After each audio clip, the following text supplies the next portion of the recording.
Hey Gio, What up, Aaron? How are you? how are you? I'm doing okay. Happy Thursday. Yeah, I have to ask, do you like look forward to these sessions in the sense of like sharing your knowledge? You know, do you see like uh, you're you've got the professor look? You know, are you I sad that this is our last one well, it's our last one for now, for now? unless you don't Do you have ever something to invite me back, announce? No, which would I'm be messing with you. awkward, given we work together. But no, I have enjoyed these. These have been fun. Um, and more importantly, it's Thursday, which means tomorrow is Friday, which gives me a lot to look forward to. I think on behalf of I think for myself we're not ending this right now, but on behalf, it's been really super fun, and I hope that folks watching feel similarly, and that they've kind of progressed, if you will, on their Airtable script. And we've got Paula in the chat. Let us know. Say hi in the chat. Hey Paula, good to see you. Do you feel, Paula, like you've progressed your Airtable scripting skills? I've to give you guys an like Geo doesn't even review my scripts anymore before we come into this. He's got the confidence Geo has in all of us is very high. Well, it's more exciting if we just sort of drop it and see what happens than to over plan. I think it's more entertaining that way. Right. Yeah, no, Paula, I don't think the goal is to anyone to be Geo 2.0. I think that's setting the bar way too high. I think if we do like a point 1 Geo, that would be a good objective. Uh, you can recreate Geo setup. Point We 0.7 could. Geo. We could. It's two TV tables smashed together with a really cheap standing desk converter that I've hooked up in my living room. So anyone can Awesome. get this set up. All right. So let's kick this off. I think in today's session, we're only going to introduce. Our goal for today is kind of to introduce one new thing, right? So 3 weeks ago when we started, we kind of introduced map, how to get information, how to do map, find, filter, and then the following week we did a little more there. I did a second script that used only that. In the third week, we kind of used again, very similar find, map, filter, and then we put that into Airtable automations. This is the second session out of four. We're going to introduce something new, which is pulling information from other applications, right? So let's say your information is somewhere else outside of Airtable, and you want to go and get that information. So we're going to be using what we call APIs and fetch. So maybe Geo, a good place to start before we dive into this is like first, what is an API? How do we pull information from one application to another? I think API is probably letters that folks have heard. So can you kind of give us the tech side of this, and how do we communicate between applications? Sure. So API is application programming interface, which is a very like general, vague uh, term. It really, the idea of an API is I should be able to send you a certain amount of data that allows you to take an action and return me the result of that action. I don't care what happens, how you complete that action. I Right. just need to know what I need to provide to you in order for that action to complete. So APIs are kind of the backbone of most software. So even the sort of base.get table that we have used in scripting to date is an API for interacting with the data within your base, right? You don't care how it gives you the table back. You just care that you got the table. And so, in more of the terminology of today, APIs often refer to web based services where you can issue a query with a set of data and then get a resulting set of information back is generally what we refer to as APIs today. And many of them, again, use your sort of standard web HTTP request in order to facilitate that transfer of information back and forth between your services. So when most people say like, oh, I want to connect to an API. They're talking that API is a service that exists somewhere else that you want to be Right. able to communicate with. So actually, you know, my experience with APIs, kind of starts with Airtable in the sense of like you can interact with Airtable as an API, right? So let's say you're an external application or a different team that doesn't have access to the base, or wants to have access in a different way, you could call Airtable's API. That's not necessarily what we're going to do today, but that is Right. how a lot of people interact with Airtable. Yeah. So outside of scripting, we have a more traditional API where you Right. can make web requests from a different server, from a different location that allows you to create, read, update, and delete records. Very similar to what you can do in scripting, but usually for a different purpose. Scripting actually can probably complete most of those use cases easier and faster than what you could do with the what we refer Right. to as our public or CRUD API. So it's definitely similar in terms of functionality it provides, different tool for accomplishing those tasks. So maybe I'll kind of introduce the way I've learned what APIs are, and you'll tell me Sure. where that explanation falls short. So APIs are like text communications between applications that are then interpreted, right? So like when I go to google.com, actually when I enter that information to a search, like the URL bar, it goes to Google and says, "Hey, can you return what is on the page?" It returns a bunch of HTML, a bunch of CSS, and then my browser interprets that. So when I ping Airtable, I'm like, "Hey, can I get this record?" And you're like, "Yep, here you go. Here's the text of this record." And then we interpret that, which is kind of what we've been doing since the beginning, right? In the sense of like, "Hey, get this record," gives us like this weird object with an array sometimes in it, and then we interpret it. So what we're going to do now is like run a script as we've learned before, but in that script, we're going to go to some other application and be like, "Hey, I need some text." And they're going to return that text, and then we're going to interpret it in a way that's useful to us. And I think that's what you mean. Like, you don't really care what you do with that text. That's really up to that other application.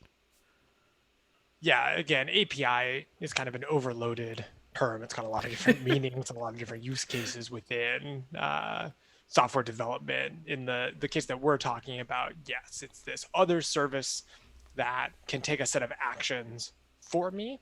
What that service needs to do in order to complete those actions is a set of data. It needs a search term. It needs a location. It needs, um, a set of information about what to do in order to complete that task, and then returns that information to you so that you can then do additional actions with it.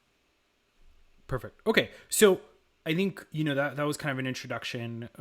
Appreciate that. I think hopefully let me know in the chat if like the term API makes sense, if you've encountered it before. Happy to spend a little more time here, but I think we can kind of dive into the use case, into like why would we use an API in Airtable. But before we kind of introduce the specific use case, Gio, do you have some like examples of when someone would, or in your experience of like APIs that people called from Airtable, and then we'll jump into like the exact one we have today. Yeah, so there's in Airtable specifically, what we often see people using APIs for is sending data to a more traditional database, as an example. So I have, let's say, Redshift or Snowflake, a place where I can store large volumes and quantities of data for my entire organization. I want to take the data in Airtable and send it into that central repository. Both of those services have APIs that allow you to create rows, create tables, et cetera, within that database. So that's one example that we've seen teams do. And then there are other like general SaaS services. So I want to schedule, I track social media content in Airtable. I plan all of my social media Right. calendar. I want to be able to send that data to another service, which then goes and publishes that content to Twitter, Facebook, LinkedIn, etc. So those are the types of use cases we see today. I've seen some like other ones of people trying to use things like Stripe in order Right. to do payments and charges and invoices. Certainly doable.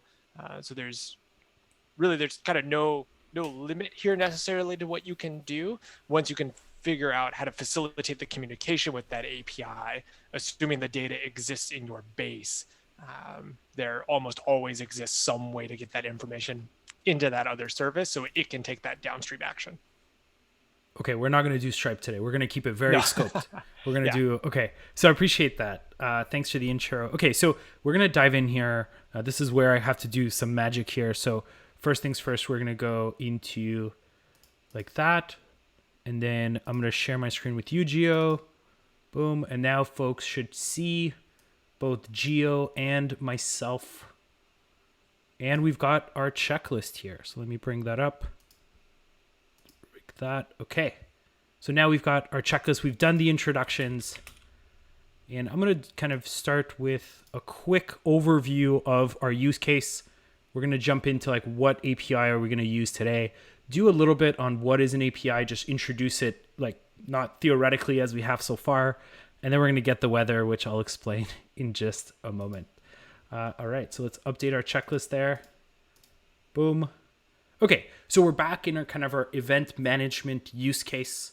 And instead of virtual events, we're now doing physical events, right? And as a reminder, this base had like events, sessions, speakers, and attendees, really going to be focusing in on our events table. And let's imagine that we're doing this in person, maybe not the best use case for 2020, but it'll be useful again in the future, I promise.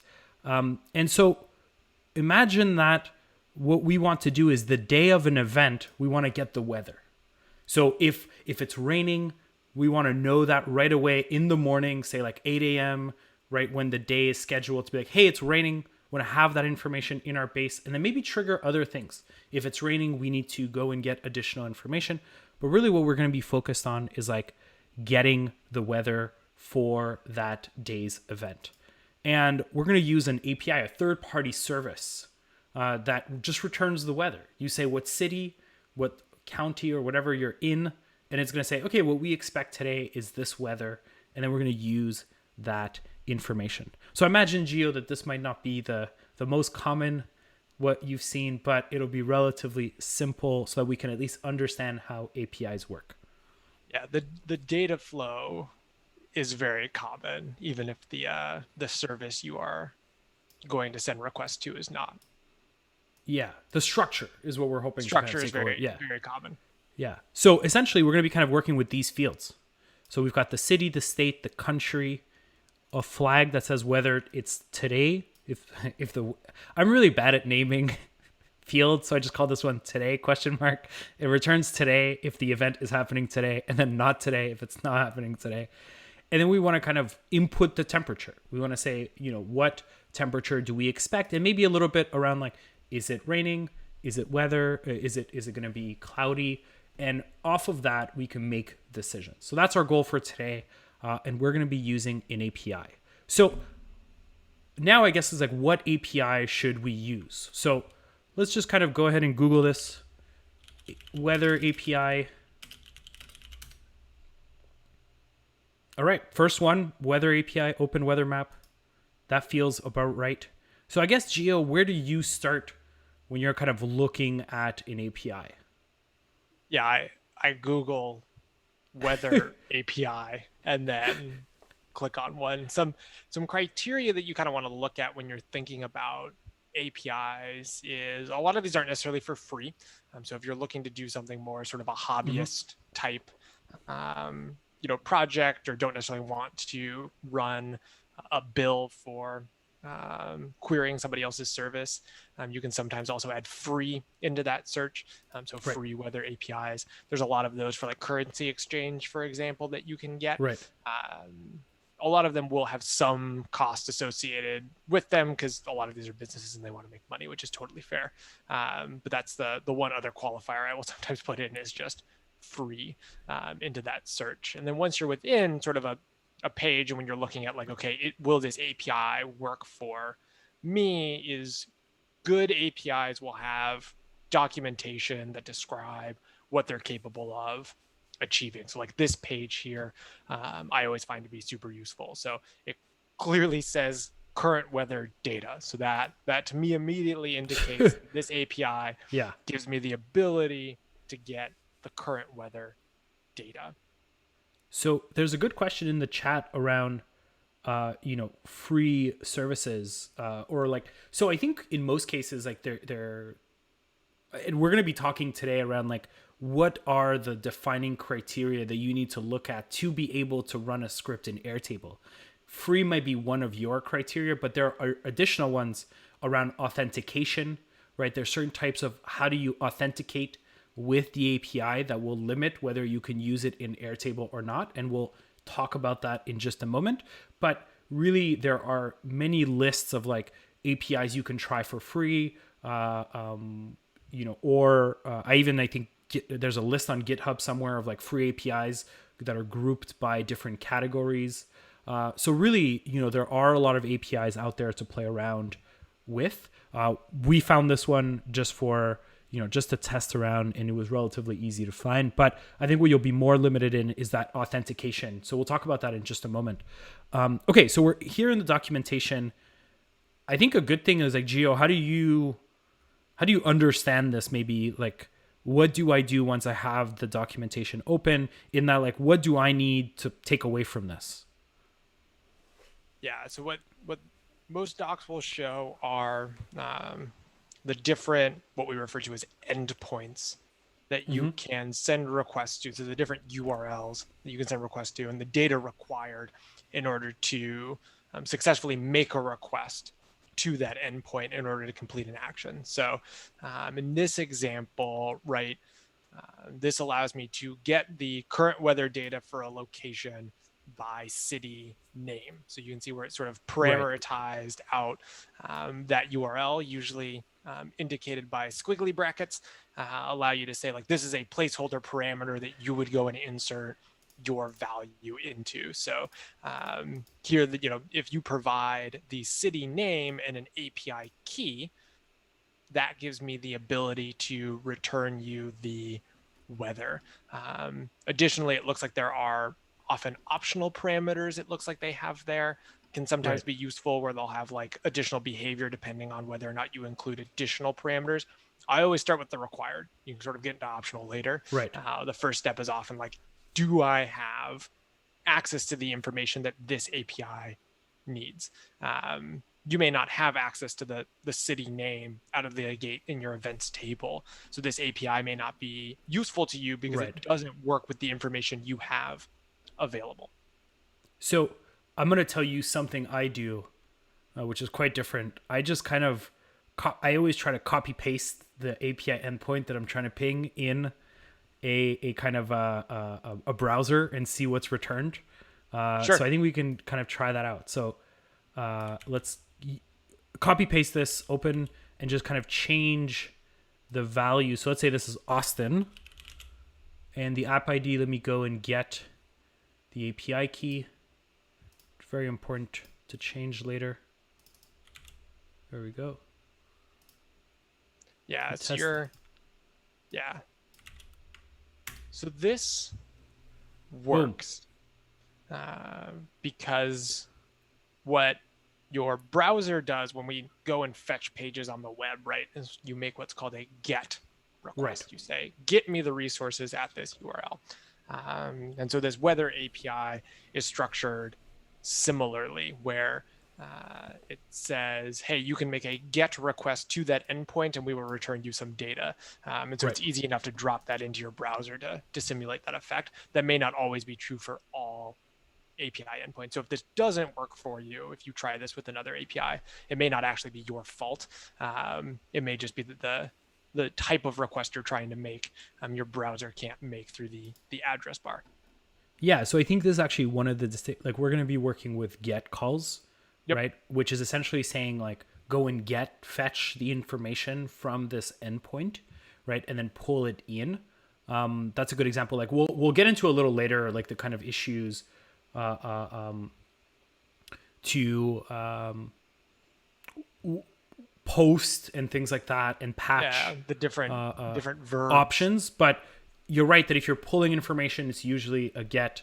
So people are impressed. So this little raw versus parsed is just a Chrome extension that beautifies JSONs. I just end up copying and pasting it into. Yeah, I have things to teach people sometimes. Very useful for people like myself who cannot parse JSONs kind of right out of the. I'll send you the link, Stephen. So yeah, so essentially now like it returns information. So it should be relatively simple, I feel like, to kind of get this structure, which is kind of similar to what we had before, right? So we're gonna have like something dot coord, something dot weather, and what we want is this like this main. We want the temperature. So our goal from now on is like, how do we do what the browser did in scripting, Yep. right? Okay, so anything else in the documentation before we start like writing code? Yeah, I think one other thing you want to be aware of is what does the response look like? Right. So in this case, what most APIs will return these days is JSON. So the format that we just saw in your browser was a JSON formatted output of that information. It's become very much the standard. Some services will still try and return you things in formats like XML, which is very valid, has its uses, is very difficult to work with sometimes. Right. And so in my experience, I always try and self-select into APIs that are going to return data in a very familiar format, easy to work with, which is most commonly JSON. But you may find yourself in circumstances where you don't have that option. And that's still fine. It just may change how you work with that data. So you're right that like we ran. I kind of bypassed in the sense of like I did a call, I got the response. This is what it looks like. But you're right that the documentation itself has that same information, right? So this is the like a kind of standard response, and JSON Derulo. It's really funny, Stephen. And so essentially, this is what it looks like, and these are all the fields, the objects, I should say, that then become available in the response. So this is kind of that information, and then we could see an example of XML, which is kind of like almost this weird, not weird. I guess it's weird for me because I've never worked with XML. Yeah, XML is people refer to it as verbose. There's a lot of extra information in here that makes it hard to read. So JSON becomes a much easier format to work with, and JavaScript specifically is very well tailored for JSON. JSON is JavaScript object notation. Okay. So it pairs very nicely with the language that we're writing scripts in. Okay. Are we ready to try to just write this? Like it feels like it should be relatively straightforward from here. So do we feel I'm ready. If you're ready? You are. Yeah. I'm not ready to say I'm ready, but let's give it a go. Okay, apps. Boom. We've done what is an API. Let's check this. There we go. Check mark. Refresh our checklist here. There we go.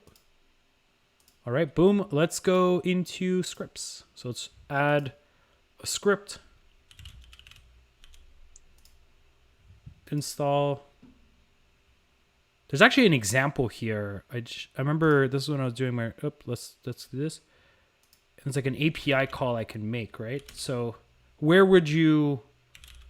would I make an API call from the script? Like where do we even start? Yeah. So when we're talking about making an API call, what we're really saying is I want to make a web request to another service. And I think there is an example in the quick start. It's that fetch information from API example, which will kind of have the bare bones. Oh, just a search, just fetch. Yeah. So if you look at, let me go out of here. Documentation. Fetch. I don't have a fetch. Yeah, you don't have a fetch, but that is the API call that we're going to make. And fetch is actually standard to JavaScript. So it's another function like map, filter, find, that is more broad than just Airtable. There are plenty of places that use fetch. So this might be one where we want to go to MDN actually and look at the fetch. Yeah. Whoops, let me go fetch MDM. I think it's that one. There we go. So we've got some complexity here. This page has a lot of this page confuses me every time too. The page you actually probably want to go to, if we go back to Google, Yep. was yeah, so if we go fetch MDN, it's still an MDM page. It just you have to drill down to find it. It's that using fetch I find to be the most useful because there's an example. Right. So fetch is pretty simple.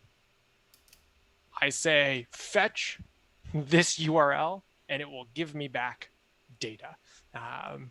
That's pretty much it. So for this very simple GET request that we're about to make is going to very much mimic the example here. We're going to say fetch some URL, wait for it to return some data, and then parse that data and write it to our base. Got it. Okay. So do you want me to copy paste this? How do you want to kind of structure the fetch call or first fetch call? Yeah, I would. Let's do the first. You can copy and paste it. That's fine. And then we're going to delete a couple things. Yeah, so you can get rid of the .thens. We don't need to. Just lines 2 and 3 can. Yeah, you can give it the boot. So very much like any time that you do an async, like select records async, create. You're gonna say a wait. Async, you got to say a wait. Boom. Fetch. Yeah. And then you probably want to assign a variable to whatever fetch returns. Yeah, so let test fetch, and then we can go ahead and console log test fetch. I actually don't know what that will show, but it should show us something. We've got run. Failed to fetch. Cross-origin resource sharing course.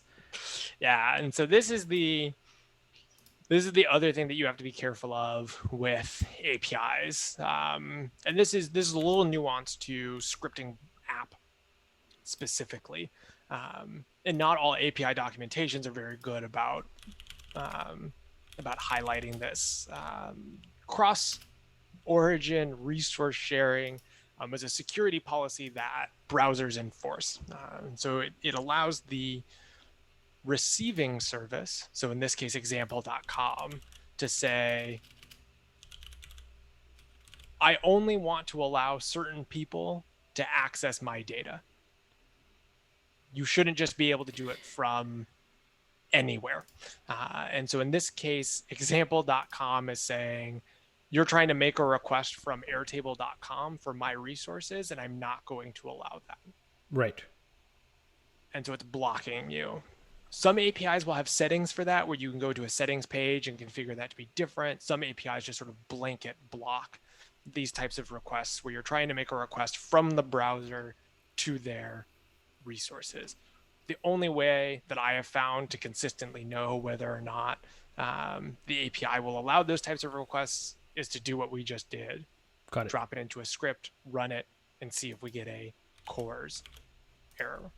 So I do want to, this one was one I prepared that does work, right? So before we try ours to like literally see if it's going to work or not, let's see what the response should be. So this is an example where we go to, GitHub, and you could return an example. So we're saying response equals fetch, and we're putting the URL. We know our API has a URL as well. And then, one thing that let's maybe before we do this one, let's just do console.log response, right? So let's see what that looks like. So we're just going, response fetch, and then we're going to console log what that looks like. Yep. And it just says empty. We know it works because it didn't put an error. So in the case where CORS, whatever that means, is not an issue, how do we actually console log the response? So fetch has a couple different ways of doing this. I think in this case, what we want to do is we're going to need another variable. Okay. So let's say let data equal. Can you go? Oh, yeah, you can try that and just do await response and give me a dot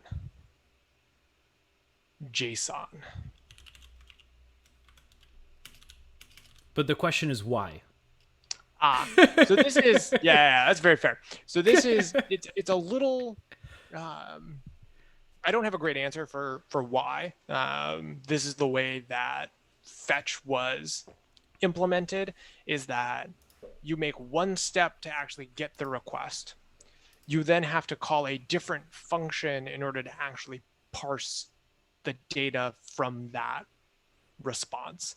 I don't totally understand the design decision. There's probably something that I'm missing in it, but this is just sort of considered a nuance to working with fetch specifically. Different web request APIs. So Python has one called requests. Don't require that, right? Like you make the request, it comes back, and it's already parsed all of the data for you, Right. and you can just access it. This is a little specific to the way that fetch was built. So if anyone knows why, let us know in the chat. We're going to put this under things you have to do. I'm going to put await and response.json in the same kind of bucket, right? Of like, if things don't work, probably either because you missed an await or a response.json. So essentially is like if you have an API call and you have a response, you have to then parse that response and say .json to be able to like give it something you can work with. So if we were to console log this, it actually gives us like a response that we can work with. Is that right? Right. So I think there's .json. There's another function I think that's called .text. So the idea is the format that the request you reached out to, or the URL that you reached out to, the format that it might return data in may be different. And so it's giving you different functions in order to parse that information differently. What I don't totally understand is why we need a wait for that. Technically I know why. I don't know why they chose to make that decision in fetch, but the idea behind .json, .text, I think there's another one called like .blob, is that the format of the structure of the data that is returned may be different, and so there are different functions that allow you to get at that information. It may return both text and JSON. Right. Okay, so depending on what it returns, you can just give it like our regular format. If you write .json, in some certain edge cases or in other situations, you may want to return .text, .blob. So thanks for that, Stephen. Okay, so I guess now that I know how it works relatively, we can just go ahead and use this, right? So let's go ahead and essentially use our API, right? The one we're trying to, so let weather equal await fetch, go and get, I'm just copy pasting that URL, right, where we have Austin, right? If I go to the documentation, go back up, we're essentially just saying, go to this API call and put the city name, put the API key, and, unless cores for some reason is an issue, so I'm just going to say let weather data equal await. Can't forget that one. Weather.json and console log .weather data. That feels right. That looks right to me. Ooh, we're bought in now. Because if I'm the only person who says that it looks right, but now that you did, I'm expecting this to work. Yeah. Oof. Of course. Okay. Of course. That's a good. Okay. So what do we do? Do we just end the show here, or? You could, but there's probably a solution. Um, Cores is related to how scripts in scripting app run. They're running from your browser, so they're executing on Aaron's Chrome tab. So the way of Right. thinking about it, if you could run that script outside of your browser tab, like if you ran this in Firefox, you'd have the same issue. Outside of a browser environment, you wouldn't run into cores because cores is something that is enforced by the browser specifically. Lucky for us, automations have a scripting action that does not run in browser. That is, you are writing the code in the browser, but where that code is actually executed and where those calls are originating from is actually within sort of Airtable's production environment and server. So it is running within the Airtable environment rather than your Chrome browser environment. So that actually gives us a very nice path forward to being able to make requests based on triggers that occur in your Airtable base, go fetch that data from the Weather API, and then write that data to your Okay. base. Okay. So, I mean, I think in general, like, unless you specifically want to run it as a script on the run button automation, if you're calling an external, API, it feels like, probably automations is the place you want to run it. Right. And I think even just based on sort of the description of the problem that you framed up at the beginning, right? Like Right. when today I want to go get the weather, that to me feels like a better fit for automations anyway. There's a certain set of triggers in your base that you Right. then want to kick off this action, better suited for automations anyway. Okay, cool. So let's do that. So let's go automations, create an automation. Let's say, let's actually make this a little more broad. So let's say event is today, right? Because weather may not be the only thing we want to do. Right. So we're saying, okay, for those who are unfamiliar with automations, you've got a trigger. This is what sets your automation in motion. In our case, we want to say when record matches condition, right? So when the today formula, which just checks whether, there's no time difference between today and the event date is equal to today. Again, really have to name my fields better. It's going to be a learning point for myself. When record matches condition. So we're going to go into events and say when today with a question mark equals today without a question mark.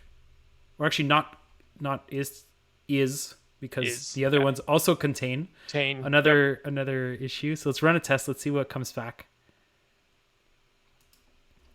Let me make this a little larger for folks. Okay, so we've got account-based marketing. That's our first record here. So that's perfect. That's today. So we've got the right record. And now, as an action, we want to go ahead and call that third party, call the OpenWeatherAPI, so we can run a script. Yep. Right, as we did last week. Now, I remember some things before we get to API. Input variable, right? We always pass the record ID. Let's just pass record ID. Right? So this is essentially saying, okay, this is the information from previous steps that you can refer to in your script with an input, if I remember correctly. Right. So record ID. Okay, that feels, let's start there. So I'm going to now just copy paste what we had before. And what I'm understanding is that this should work. Yes. So should is the operative word. Yes. I don't think I'll ever say the words "this will work" on a scripting stream, but this should work. Fingers crossed here. No pressure. Give it a moment. Time for water. There we go. Okay. There we go. So this is actually the same that we have here, right? So coordinates Should be. You're right. Same coordinates is saying, okay, this is how it interprets the word Austin, right? Is this longitude, this latitude. This is what it predicts the weather to be. So there's a few clouds in Austin right now. It's 299 degrees. Okay, we'll have to figure that out later. We've got some wind, some clouds, some percentage cloudiness, it seems like. Okay, so this we can work with, right? So stepping back here, now that we can call an API, what does this, let's do the outline of the script, right? So Geo, what is the kind of, or maybe I should do this, I don't know, like what steps does this script need to take? So I think the first thing you need is your input, because you don't want to always query Austin's weather, right? You want it to be dependent on the event itself. So you need some data about the event to modify your query to get information relevant to that event. Right. You then need to make the request.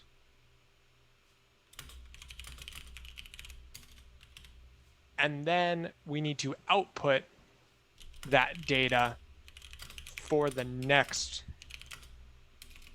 for a subsequent action in our automation to actually go and write that data to the base. Right. I guess you don't have to do that. You could do that in the script. I think in this example, it may likely be helpful to just output we can the do data both that we need. Yeah. So yeah, two options. Option one, which will be output that data for a subsequent step to update, which is what we've preferred in previous, or just update the data. Okay, so grab input, like I've done this here. Oh, sorry, I did the make the request. We're just gonna have to edit it a little bit. So grab input. This is, I have the word config in my head. So essentially we're gonna go and like grab the record, right? So we're saying go and get the information that the record from this step, right? So I do remember there was a config here. Yep. What's always helpful is just what data do I need in order to make this request? Right. Okay, so I'm going to let event equal config. What is it? Input.config. Input.config, yeah. So this is going to give my record ID. That's the only... But I need more information, right? I can... Sure. Like, I can also go... If I look at the previous record... Can everyone see that? Okay, it's a little small, but I have event name. I don't need the event name. Start date, I don't need that either because it's getting it for today. I need city. I feel like city I should have. So I'm going to call this city. And so I've got two. I've got record ID and I've got city. Those are the two, inputs that I may need. So let's just console log city. So... Oh, event. Sorry, event. And let's not make that API call again. Let's, I don't know what point this becomes, gated. Okay, so I've got, if I need a record ID, I can go .record ID. And if I need the city, I can go event.city. Yep. Okay, that feels good. So we've got the input. Now we need to make the request. So let me focus in I think what I want is I want to change this, right? So this is saying go to Austin. We're not always going to go to Austin. We want to change it with event.city. That should work. Close. Okay, let me run it. Let me run it. Let's see what happens. Okay. Because I am putting event.city, but I feel like this is no good because it's going to say, okay, the city you want to go and get is event.city. Right. Right?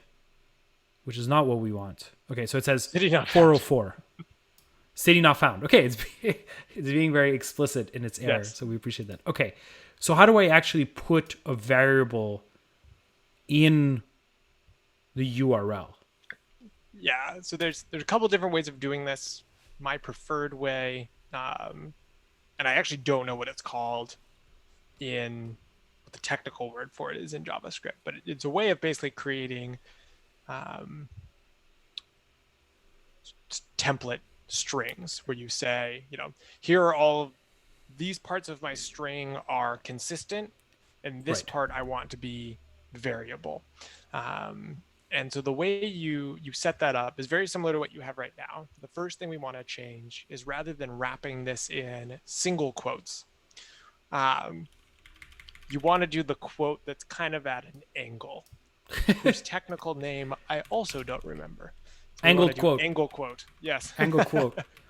I hope there's a curly bracket coming, because it'd be cool to be like angle quote, curly bracket. Squiggly bracket, but no, there's no squiggly bracket. Oh, no, there is going to be a squiggly bracket. Okay, good. Okay, so we did angled quote. And then around where you said event.city, right, we basically want to say that this is actually a variable that we want to insert into this template. And so to do that, you do $, open close squiggly bracket, okay, and then write in your variable, which in this case is event.city. So what this is going to do is, before our code tries to send this request to this URL, it's going to take the value that's contained in event.city and insert it into that string, and then send that off to the weather API. Sorry, I'm moving around. I think we put this in the wrong place. There we go. Oh, did we? So okay. Ampersand saying, okay. Yeah, you still need the ampersand there. Cool. Okay. So now so I understand this. So essentially, whenever you put, it's kind of like escape characters and formulas, right? So if you want to put like a variable that has, something that is a, what do you call them? A quote within the variable, you want the output to have a quote, you kind of create a space for it with /n. Here, what you're saying is like, okay, if you put $, open and close squiggly bracket, everything between those two will be interpreted as a variable. And we saw that because we started writing it out. Whoops. And Airtable kind of auto-completed, right? So when I went event, it figured it out. So that was like a tip that you're on the right path. Yeah. And if you were using single quotes or double quotes, that wouldn't have worked. So that is always reading the string literally. So if you want to do this $, squiggly bracket value, you have to use the angled single quotation marks. Perfect. Okay, so now this should work. Okay. So now we're getting there. It feels like we haven't written much code, but I hope that we've been informative so that folks can write it's actually not that hard to call an API. It just takes a little bit of setup, right? So what I want, so this is weather data. So weather data dot. No, I don't care about the coordinates. What I care about is the weather. So dot weather. Now we have an array. So it's an array of one object. That means we're going to use square brackets. I always want the first, right? I'm only passing one city. I'm not passing a list of cities. Right. Right. So I always want the first one, and I want the description, right? So we're going to put cloud. We're going to output cloud as one of the outputs, right? To say like, okay, that's either it's raining and we could do an action off of that. And then let me look at what else we need here. We need temp, right? So temp is not I don't want this temp. This feels like way too hot for Austin. Feels like it's not in the wrong. Is that Kelvin's? I think it's in Kelvin. Okay. So let's output this and we'll go back to the API to see if there's a. Sure. And we can also always convert it in the script. But I feel like, come on, Kelvin, who in the real world, like in the weather world, works on Kelvin? Okay, but I imagine like maybe you don't want negatives and things like that. So okay, sure. So I want, so let me just console.log this. It feels like the easiest thing, just to know that we're doing the same thing. So I'm doing weather data dot weather dot main. And then it's going to be weather square No, bracket square 0. bracket because it's an array. Yeah, because it's a list. Boom. Yeah. There we go. Okay. So this is just saying, okay, go to the first element in First. the array. Yeah. Ideally, you only ever have one. What I bet it is like, I think there's like 5 Portlands in the U.S. Right. Bayviews, right? There's a bunch of those. So if you didn't specify the state, it would give you multiple options. But we can ignore that for now. Then we can go into weather.main.temp. Right? So let's run this. Clouds 299. Before we output this, right? Let's go check if there's like a in the parameters units. So imperial feels like what we want. So this is actually one of the parameters. So if we say units equal imperial in our API call here.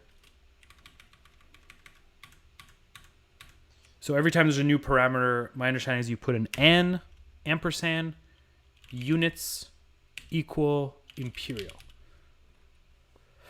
Yes, let's see what for that GET outputs. requests, that is true. 79. So I work in Celsius. I feel like this is a reasonable temperature. So for Fahrenheit, yes. For us, Okay. For us Cool. Americans, yes, that is very Okay. accurate. So now we just want to output dot set. And we're essentially just saying like, okay, now you can retrieve. So we can say, oh, do I need let me look at output.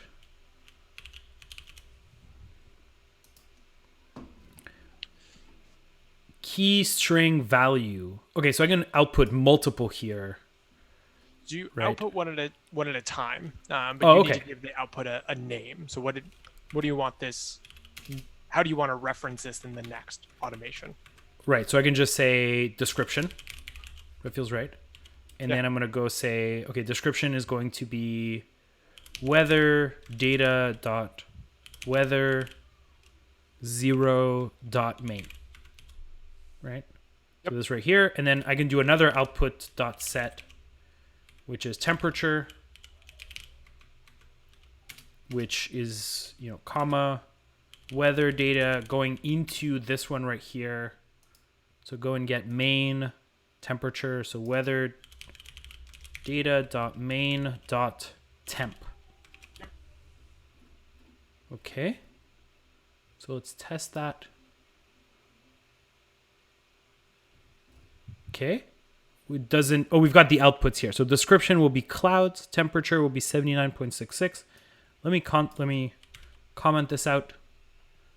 And we'll do the update data directly here once we finish the automation, right? So now this is the easy part now. We've done the hard part. We've written our 4 lines of code. So now we have, okay, run the script. So that outputs today's weather. And then I can add an action, which is, update record. Yeah, the update record is going to be in our events table. I'm going to update from step 1, The the record ID. Yep. And then the field is going to be temperature. I'm going to put in the output from step 2, which is temperature. Next, we're going to do expected weather is clouds. Boom. So let's click done. And turn on. And I'm going to go ahead and see if this works. So I'm going to change the date. That's going to change our response to not today. And then I'm going to update the date back to today.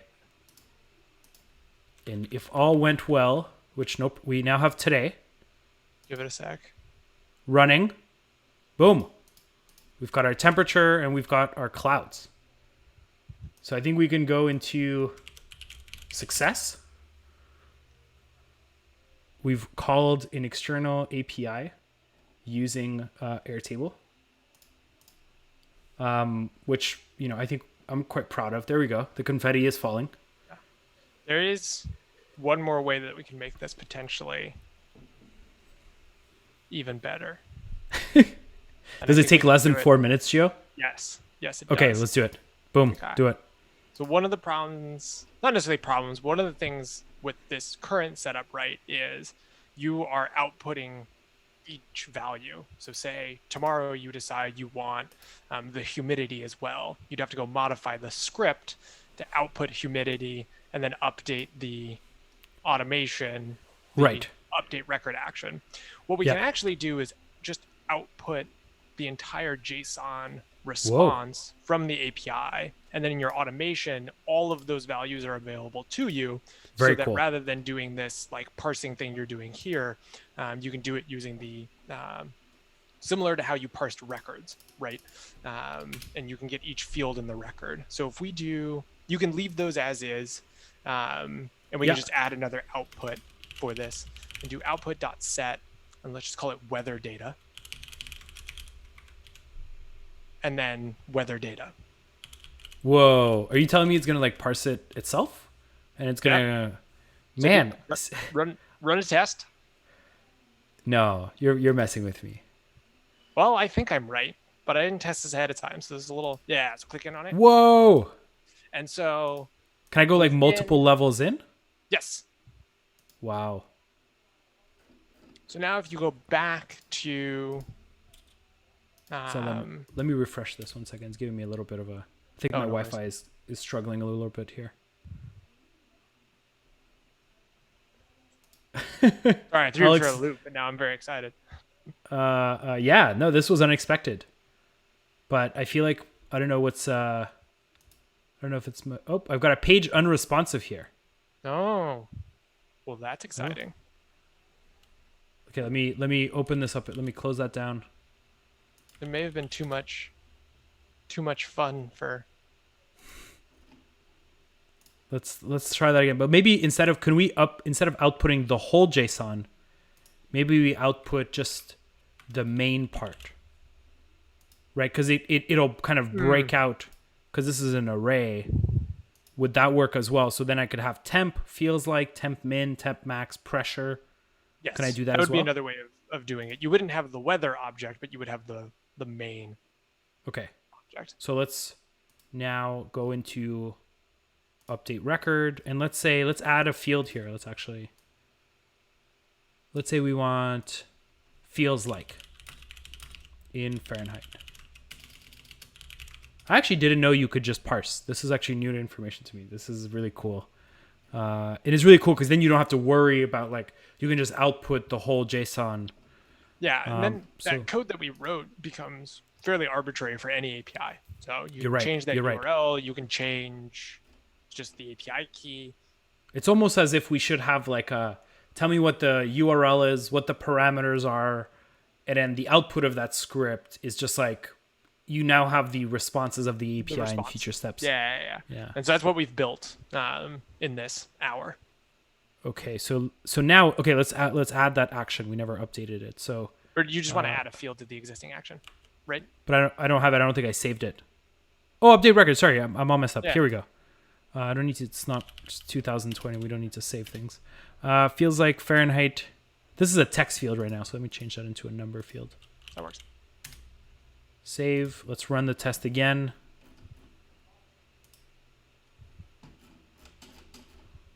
Okay. From step 2, Yep. weather data. Yep. Boom. Feels Temp. like. Feels like.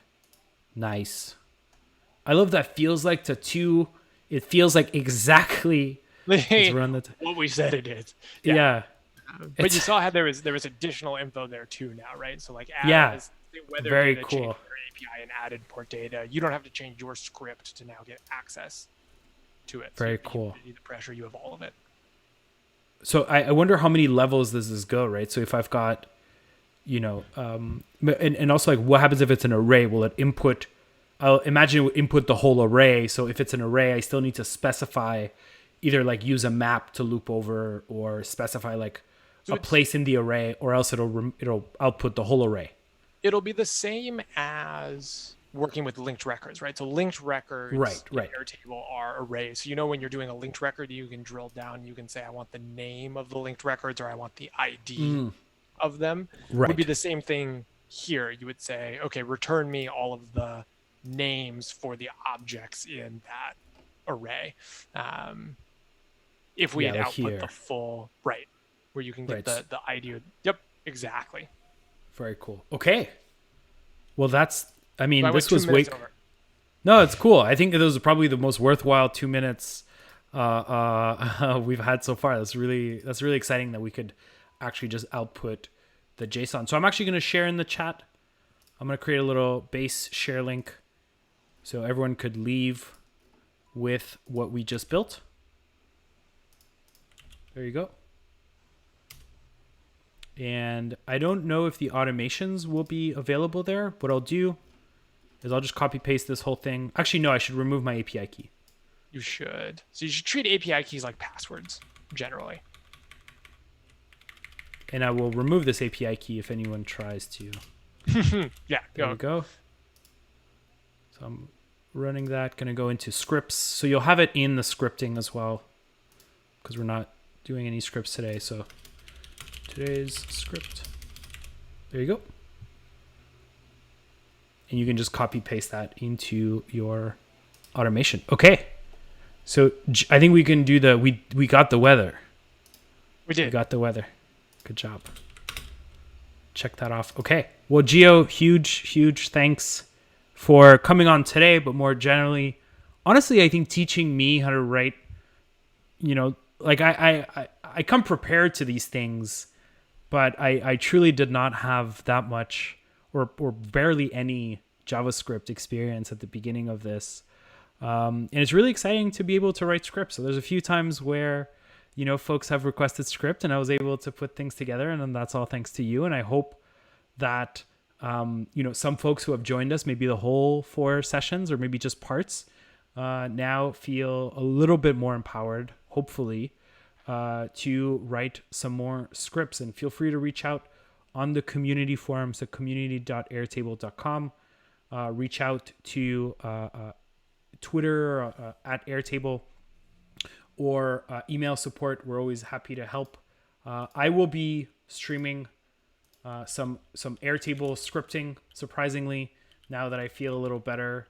So it's twitch.tv/automate-all-the-things. So I'm going to drop that in the chat. This is going to be our last of this series, but with that, huge thanks to you, Gio. I really appreciate it. Yeah, no worries. This was fun. Awesome.